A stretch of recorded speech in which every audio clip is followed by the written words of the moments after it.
kita sudah sampai di sesi terakhir dalam pembahasan soal UKK TKJ tahun 2019-2020. Jadi di video ini kita akan bahas paket yang terakhir, yaitu paket 4.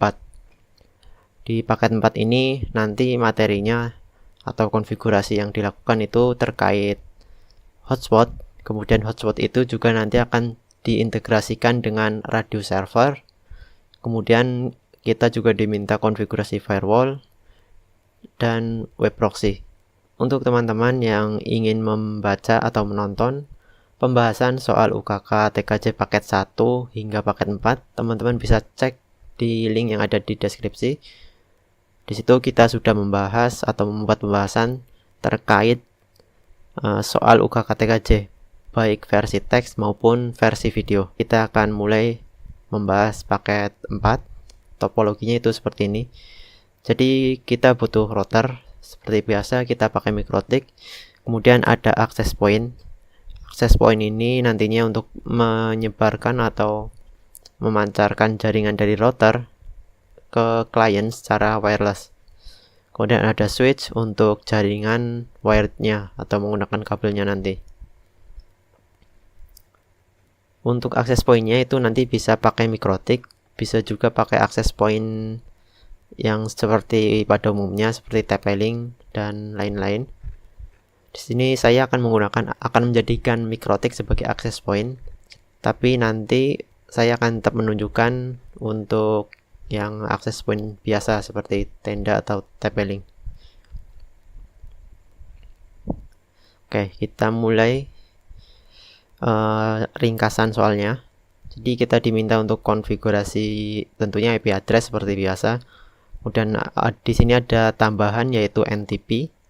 Jadi NTP itu nanti fungsinya untuk sinkronisasi waktu. Kemudian kita konfigurasi cache. Bukan konfigurasi web proxy, maksud saya. Jadi kita konfigurasi web proxy di sisi router. Kemudian kita diminta konfigurasi DHCP server untuk jaringan lokal yang kabel dan juga yang wireless. Ini ada ketentuannya di sini. Kemudian kita diminta untuk mengintegrasikan hotspot server kita dengan radius. Saya akan jelaskan apa itu radius. Kemudian bagaimana cara mengintegrasikannya dengan hotspot server di MikroTik. Kemudian kita diminta untuk membuat beberapa firewall seperti blocking situs, blocking file, dan blocking ping ini ya. Seperti biasa, pastikan MikroTik-nya sudah di reset dan dikonfigurasi identity supaya kita tahu mana router, mana access point nanti. Jika teman-teman pakai MikroTik untuk access point-nya. Setting identity itu ada di sistem identity. Saya kasih nama router. Setelah itu baru kita konfigurasi IP address-nya. Untuk IP address kita mulai dari Ether 1 yaitu pakai DHCP. Di menu IP DHCP client kita tambah baru. Di sini interface-nya yaitu Ether 1, kemudian OK. Ini sudah muncul otomatis Ether 1-nya. Sini saya udah dapat Ether 1 IP-nya itu 192.168.8.101. Ini mungkin berbeda-beda karena ini tergantung yang diberikan dari ISP teman-teman. Setelah konfigurasi Ether 1, selanjutnya IP address untuk jaringan WLAN dan LAN-nya. Di sini jaringan LAN-nya saya menggunakan Ether 2. Kemudian untuk jaringan wireless-nya nanti saya menggunakan Ether 3. Berarti untuk jaringan LAN-nya saya akan mengkonfigurasi IP di Ether 2. Ini ketentuannya 192.168.100.1. Prefix-nya 25, interface-nya Ether 2, dan juga Ether 3-nya 192.168.200.1, prefix 24. Jadi Ether 3 nanti terhubung ke access point. Setelah IP address, selanjutnya kita cek dulu koneksi dari router ke internet. Buka new terminal, kita ping ke google.com. Oke, sudah bisa. Selanjutnya kita konfigurasi NTP di sini. Cara konfigurasi NTP itu ada di sistem, kemudian SNTP client. Jadi NTP itu singkatan dari Network Time Protocol. Di tugasnya NTP ini dia adalah mensinkronkan waktu antara host atau komputer yang ada di jaringan internet. Tadi konfigurasinya ada di sistem, kemudian SNTP client. Kita checklist enable. Kemudian primary NTP servernya kita isi dengan domain ID pool.ntp.org. Secondary servernya kita isi dengan Asia pool.ntp.org. Pastikan tadi teman-teman mikrotiknya sudah terhubung ke internet. Kalau sudah ini di apply, maka akan ada parameter yang terisi di bawahnya ini. Artinya sekarang kita sudah terhubung ke NTP server. Sekarang tinggal kita konfigurasi jamnya. Pastikan jam atau waktu yang ada di router kita sudah sesuai dengan lokasi kita saat ini. Caranya itu ada di sistem, kemudian clock. Nah, di sini GMT offsetnya atau lokasinya masih GMT plus 00. Jadi ini adalah zona waktu GMT. Sementara saya ada di Indonesia bagian barat, berarti time zone name-nya ini saya harus mengubah jadi Asia/Jakarta. Teman-teman juga bisa menggunakan drop down di sisi kanan ini untuk memilih. Sesuaikan dengan lokasi teman-teman. Kalau sudah di apply, di sini GMT-nya sekarang sudah berubah jadi plus 7 dan waktunya sudah sesuai dengan jam sekarang ini. Oke, NTP sudah. Kita lanjut konfigurasi web proxy. Caranya itu di IP web proxy. Kita checklist enable. Portnya tidak ada aturan, berarti kita biarkan default saja. Ini anonymous, saya checklist supaya nanti untuk menggunakan proxy-nya user nggak perlu login atau nggak perlu autentifikasi. Selanjutnya case administrator diisi nama peserta @sekolah.sch.id. Contohnya di sini webiptek.sc.sekolah.sch.id. Kalau sudah di-apply, pastikan di bawah ini ada tulisan running. Kalau sudah oke, web proxy sudah. Selanjutnya konfigurasi NAT. Jadi NAT ini itu fungsinya supaya nanti klien kita terhubung ke internet. Caranya itu ada di menu IP, firewall, tab NAT, kemudian tambah baru. Cairnya itu srcNAT, out interface-nya itu diisi interface yang mengarah ke internet. Di sini kita ada di sini interface yang mengarah ke internet yaitu Ether 1. Berarti di out interface ini diisi Ether 1, actionnya itu masquerade. NAT sudah. Selanjutnya baru kita konfigurasi DHCP server. Di sini DHCP server ada ketentuan untuk jaringan lokal atau jaringan LAN-nya itu IP pool-nya 99 klien. Artinya kita harus membuat IP pool yang rank-nya itu 99. Demikian pula dengan jaringan wireless juga ada 99 klien. Jadi karena network jaringan LAN-nya itu ini, berarti nanti IP pool-nya saya pakai 192.168.100.2 karena satunya udah dipakai hingga 100. Ini kan totalnya nanti 99. Demikian pula untuk jaringan wireless 2 sampai 100 nanti saya pakainya. Oke, kita mulai.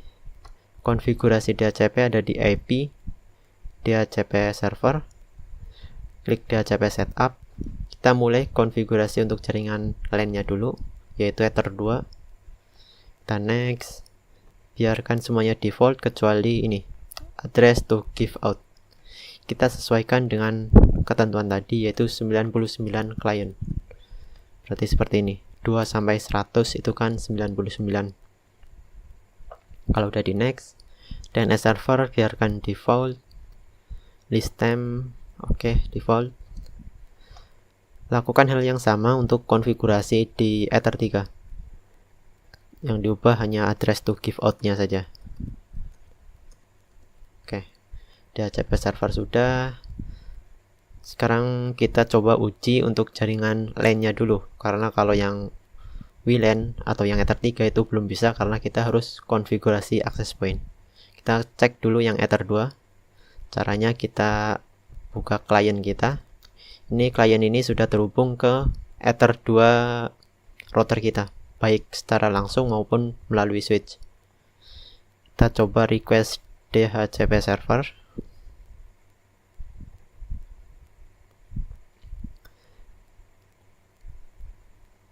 Kita request DHCP server.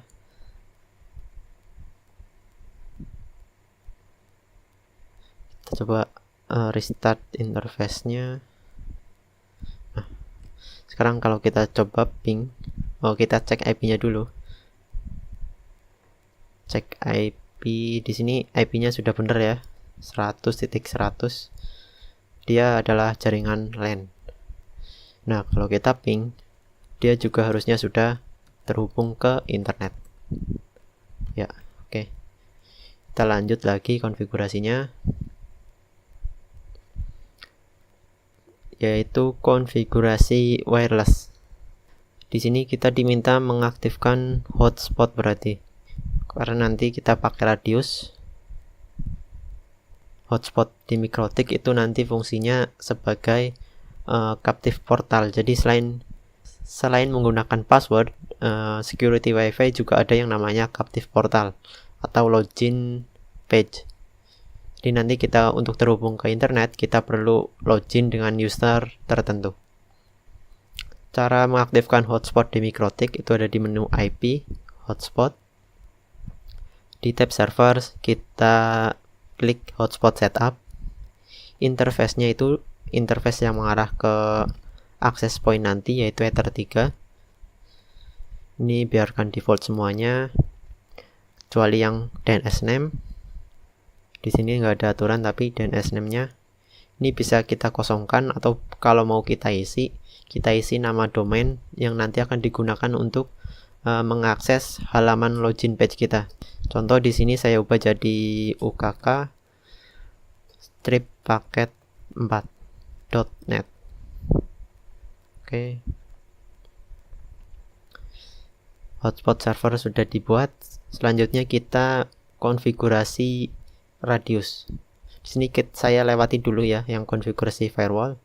Itu nanti akan kita buat di akhir. Saya gabungkan dengan yang ini. Jadi Mikrotik sendiri di fitur hotspotnya ini sebenarnya sudah ada fitur manajemen user, yaitu di sini users dan user profile.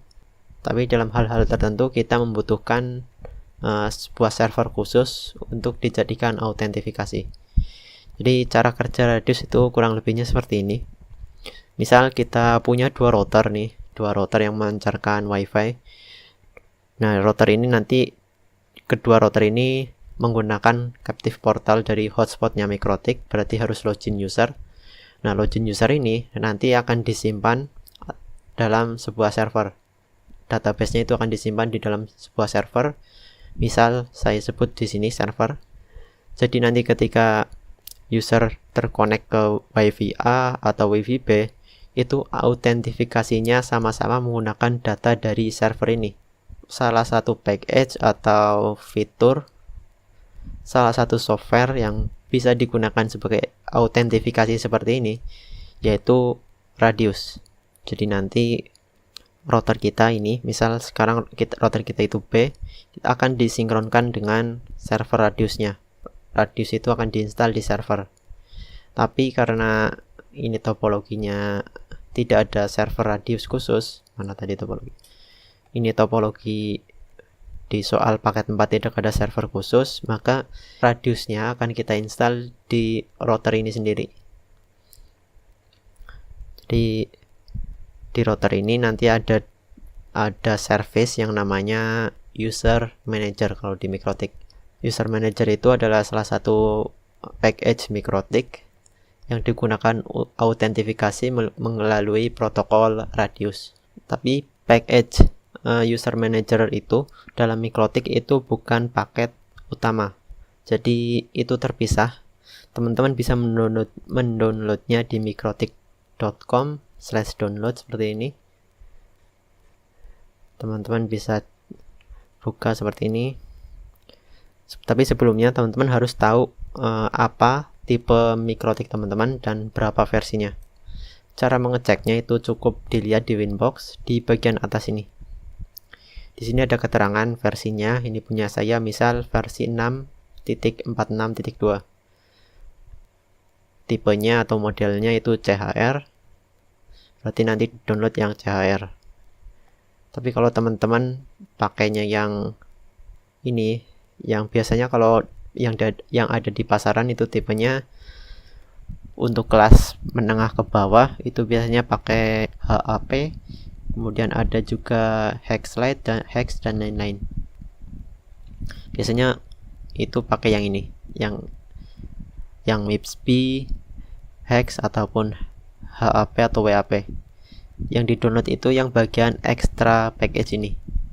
Misal di sini versinya 6.46.2, berarti yang di-download yang ini. Karena saya pakai CHR, saya pakainya yang ini. Extra package yang ini. Teman-teman bisa download terlebih dahulu package user manajernya. Di sini saya sudah mendownloadnya. Sini itu kalau udah di-download diekstrak ya. Jadi nanti ada folder seperti ini. Nah, di sini kita cari file user manager strip versi strip.npk. Atau kalau extension file masih di hidden, ini npk-nya nggak kelihatan, cuma user manager strip versinya berapa. Itu nanti kita upload ke Mikrotik kita. Caranya itu kita split screen antara Winbox dan Windows Explorer. Kita buka Mikrotiknya di menu files ini. Teman-teman harus menguploadnya kalau router teman-teman belum ada package user manager. Cara mengecek apakah sudah ada package manager atau belum, itu bisa kita cek di sistem, kemudian package. Nah, di sini kalau sudah ada package seperti ini, user manager, berarti sudah diinstal dan teman-teman bisa langsung digunakan, nggak perlu upload lagi. Tapi kalau belum, itu caranya. Ini user manager.npk, kita upload ke Mikrotik tadi di menu files. Kita upload seperti ini, drag and drop. Nah, setelah itu di reboot sistem, kemudian reboot. Ini yes, tapi ini saya karena sudah diinstal user manager, saya nggak perlu install lagi.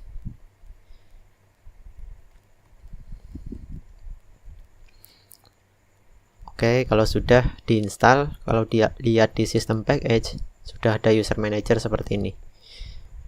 Nah, untuk mengaksesnya, kita bisa membuka di sisi klien yang terhubung ke Mikrotik atau ke router kita. Kita akses IP routernya, itu 192.168.100.1/userman seperti ini. Kalau sudah, sekarang kita coba login ke userman-nya. Loginnya itu admin tanpa password. Klik login. Nah, seperti ini. Kita tambahkan di tab di menu routers. Kita add new. Di sini kita tambahkan router kita.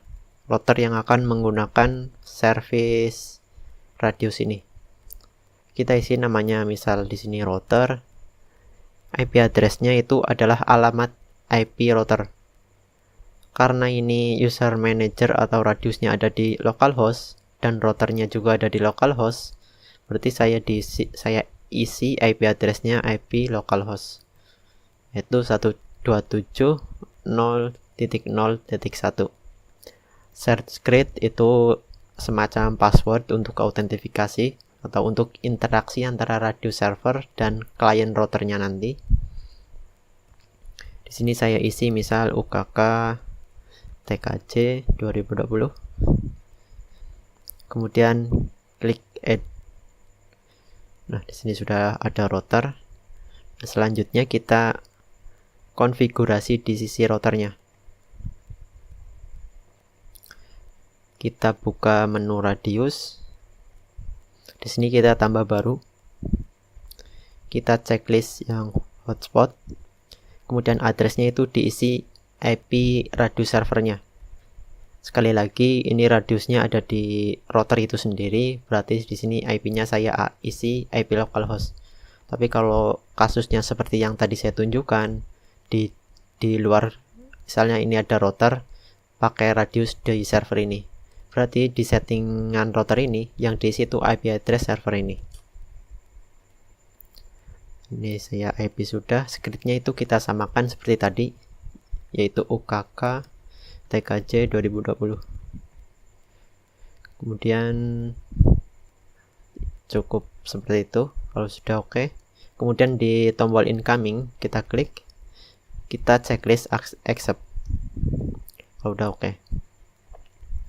Selanjutnya di hotspot server kita tambahkan atau aktifkan radiusnya. Di menu IP hotspot, ini profil kita hsprof 1, kita edit. Nah, di bagian radius atau di tab radius ini kita checklist use radius. Oke, nah sudah. Sekarang router kita harusnya sudah terautentifikasi dengan user radius. Selanjutnya kita buat user di sini ya, 20 user secara random di radiusnya. Sama seperti di MikroTik, sebelum bikin user kita bikin user profilnya dulu. Kita buka menu profiles. Di sini kita tambah baru, misal profile user. Nah, di sini kemudian kita pindah ke tab limitation, kita tambah baru juga. Misal namanya limit 1. Di sini nggak ada ketentuan batas download upload, jadi kita biarkan default saja. Kita kembali ke tab profiles. Sekarang kita add new limitation di profile user tadi.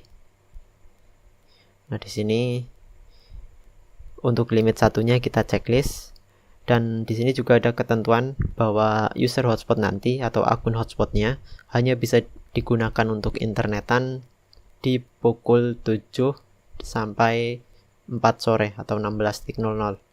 Berarti di time-nya ini kita isi pukul 7 sampai 16.00. Oke, kita add.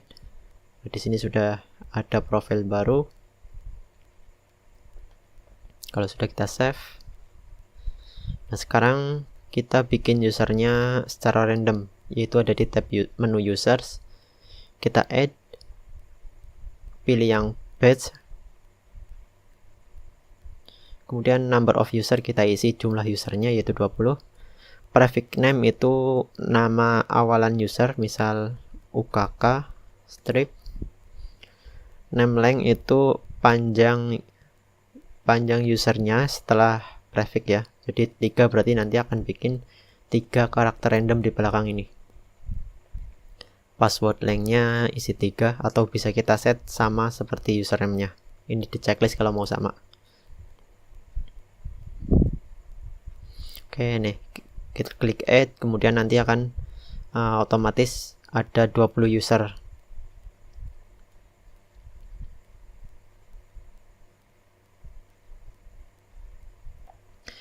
Nah, ini perlu teman-teman coba buka salah satu. Nah, di sini username-nya ini, passwordnya ini, dan dia mengarah ke profile user. Jadi tadi pas add batch ini jangan lupa send profilnya di si profile user yang tadi kita buat. Oke, selanjutnya nanti kita akan coba user ini untuk login ke hotspot kita. Sekarang kita konfigurasi access point-nya. Access point-nya kita pakai MikroTik yang ini. cara konfigurasi access point di MikroTik itu kita gabungkan interface ini kan, ini saya pakai MikroTik, jadi yang terhubung ke Ether 3 itu interface Ether 1 dan yang menjadi wirelessnya itu WLAN 1. Berarti kita gabungkan interface Ether 1 dan WLAN 1-nya. Caranya itu di menu bridge, tambah bridge baru. Misal ini namanya bridge 1, kemudian di tab port kita tambahkan interface Ether 1 ke bridge 1 dan WLAN 1 ke bridge 1 juga.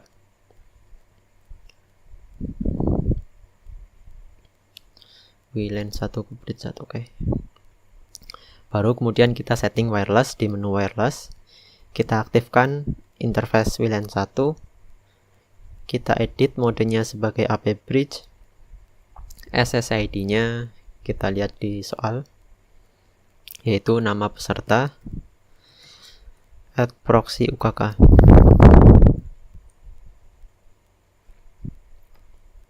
Kalau sudah oke.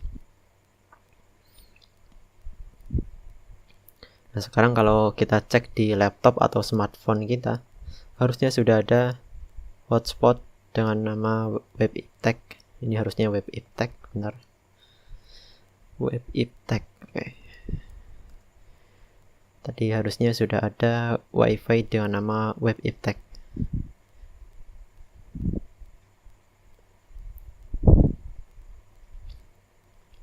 Ini ya, yang ini. Kemudian kita coba connect.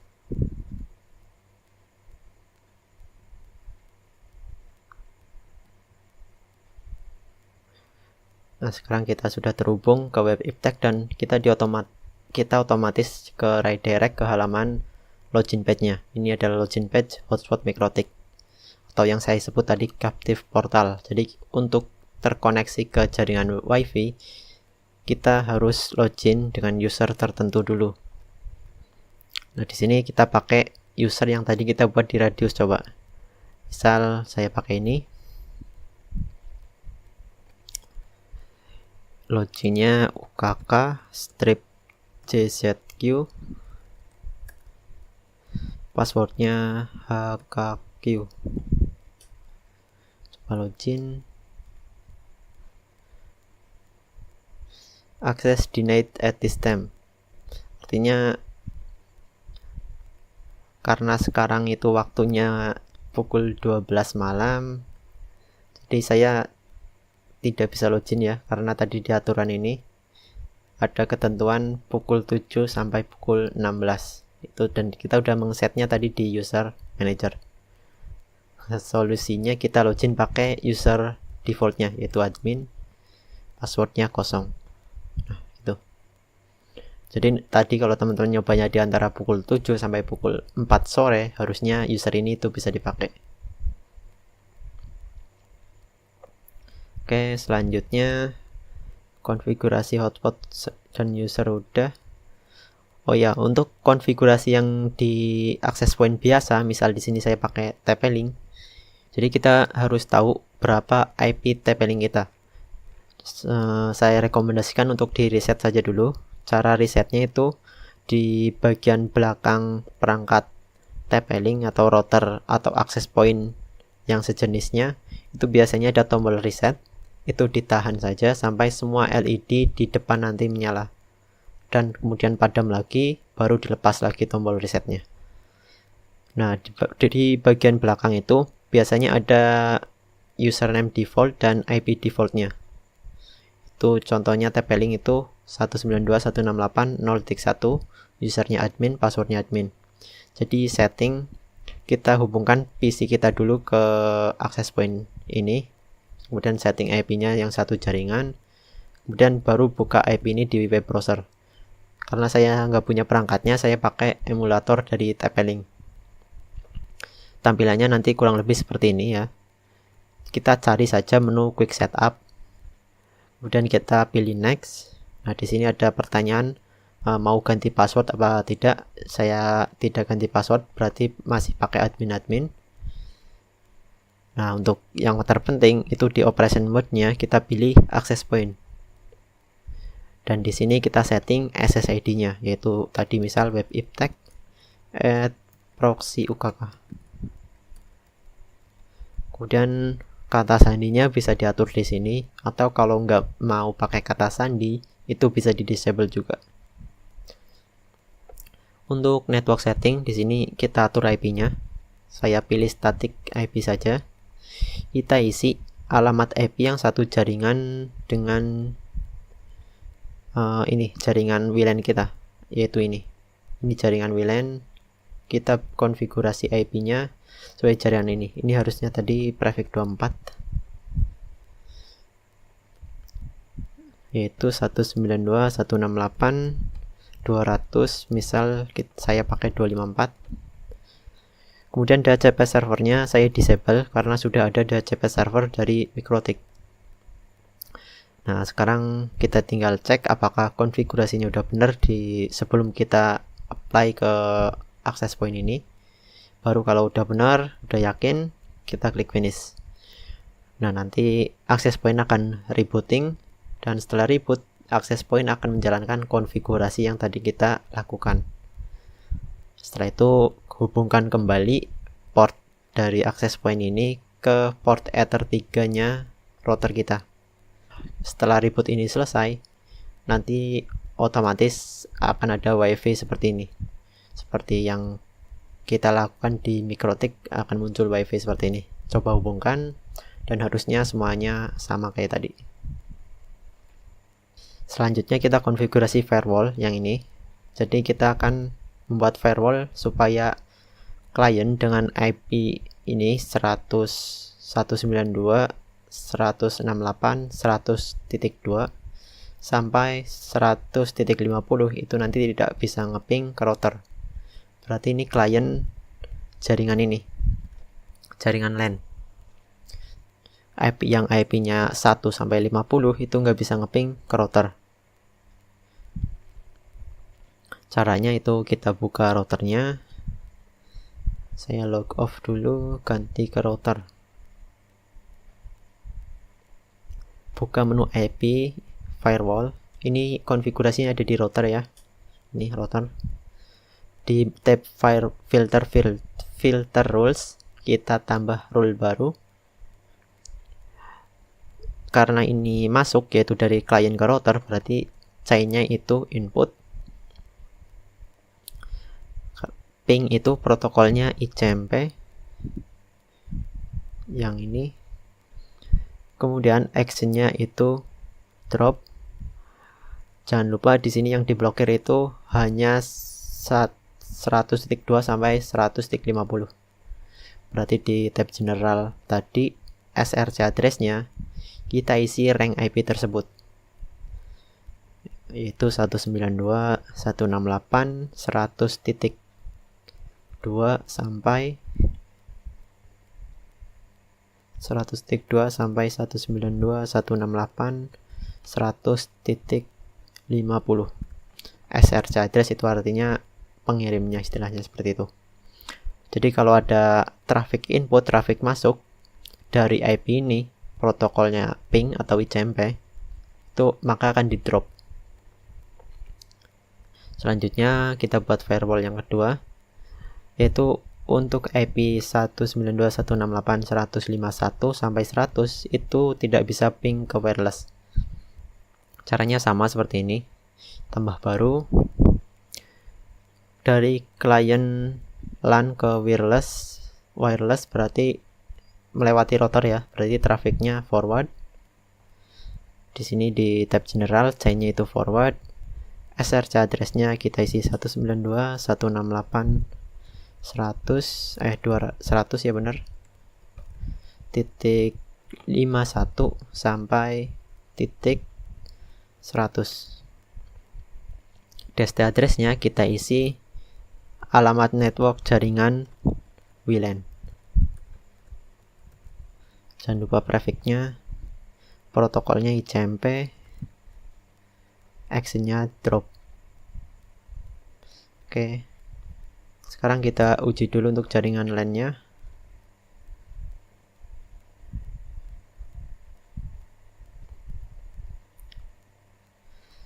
Kita coba cek IP-nya dulu.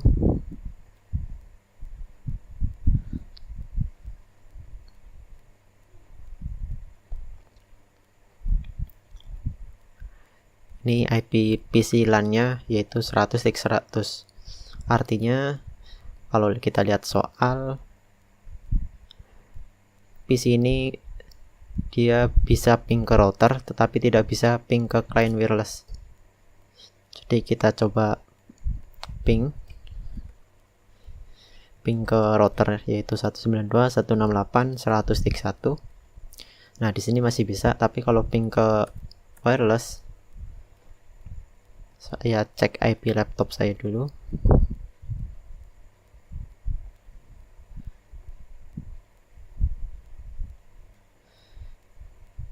IP laptop saya ini yang terhubung ke wireless yaitu 200x100. 200x100, maka tidak bisa ngeping seperti ini. Responnya timeout. Sebaliknya kalau kita coba ubah IP-nya, IP PC client, jadi rank antara 2 sampai 50, misal 192.168 100.40 misalnya. Gateway-nya kita isi 168 100x1.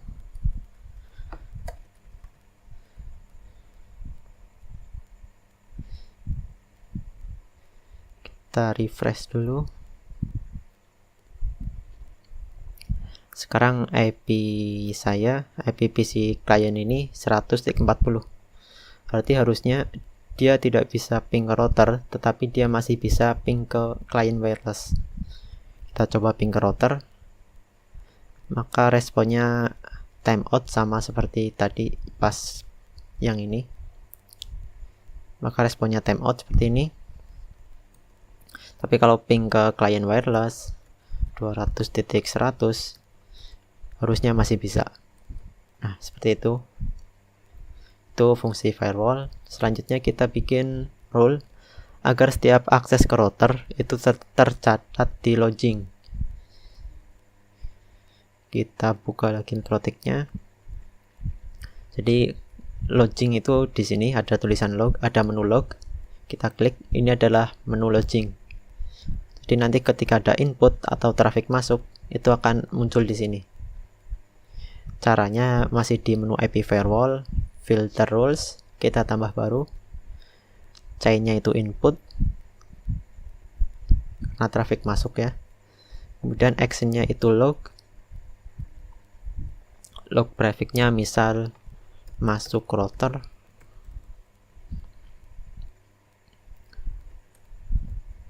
Kemudian oke. Sekarang kalau kita cek di log, harusnya sudah ada seperti ini. Setiap ada traffic masuk ke router, itu akan dicatat di sini.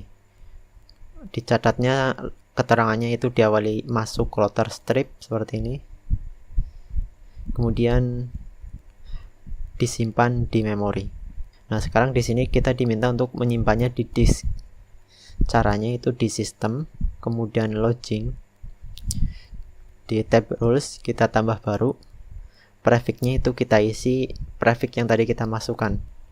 Yaitu di sini masuk strip router strip. Masuk strip router strip. Action-nya kita ubah jadi disk. Kemudian oke. Nah, sekarang setiap ada traffic yang masuk ke router itu disimpan di disk. Konfigurasi firewall berikutnya yaitu blocking situs linux.org. Oke.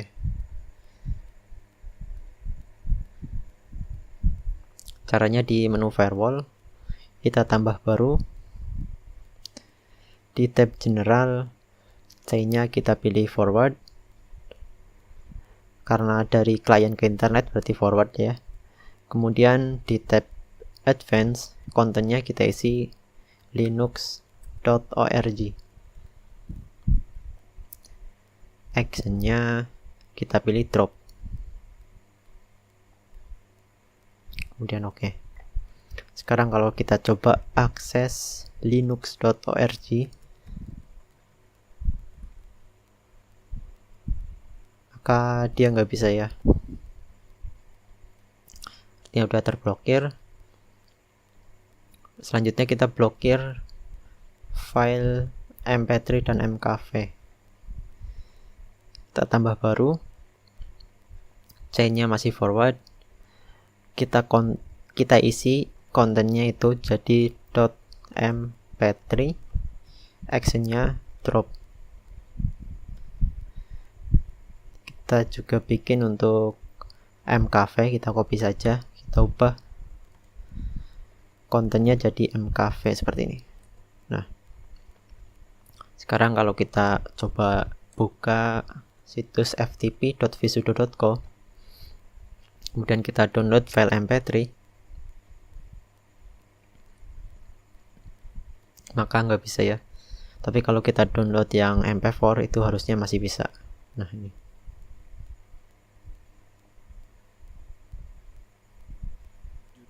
Oke, ini download yang mkv itu juga nggak bisa.